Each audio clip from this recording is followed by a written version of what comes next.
Hello mga kabatang Quiapo, February 17 episode summary.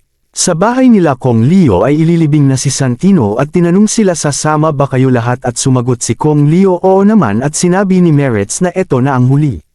Kung masisilayan si Santino at naglakad na sila patungo sa paglilibingan ni Santino at hinawakan ni Meretz sa mukha si Santino at sabay iyak at nilagay na si Santino sa nicho at sabay nasa paligid si Rigor at nang makaalis na sila ay pumunta si Rigor sa nicho ni Santino at sinabi patawarin mo ko Santino.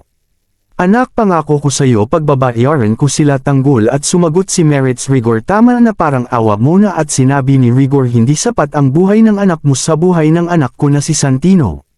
Isasama ko si Tanggol at Ramon at mga kasama nito at pati ikaw isasama ko at sinabi ni Meretz hindi ka na napapagod.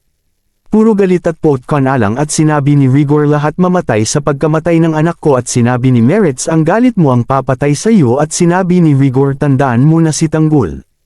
Ibabalik ko siya sa impyerno tandaan mo yan Meretz at sinabi ni Tinding halika na Meretz umalis na tayo. Sa lumang building ay sumakay na sila sa sasakyan at nagpahuli sumakay si Enteng na parang nag-aalangan. Sa bahay ni Kong Leo ay sinabi ni Meretz dapat di ko dapat pinakasalan si Rigor yan ang pinagsisihan ko sa buhay ko. At sinabi ni Rodami maganda naman din nangyari sa buhay ninyo kasi dumating si Santino at David sa buhay ninyo.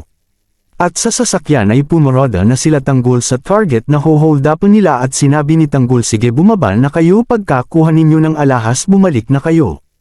At siguraduhin ninyo na walang mamatay at madadami ng mga tao at habang nasa kotse si Tanggol ay nakita niya ang puong Nazareno. At pumasok na sila Enteng, Thanks, at Bulldog at may isang tauhan ng alahasan na napindot ang alarm at naalarma ang kapulisan. At papunta na ang mga pulis at pumwesto na sila sa lugar ng pinag-hold-upan at paglabas nila Enteng ay nakapwesto na ang mga pulis.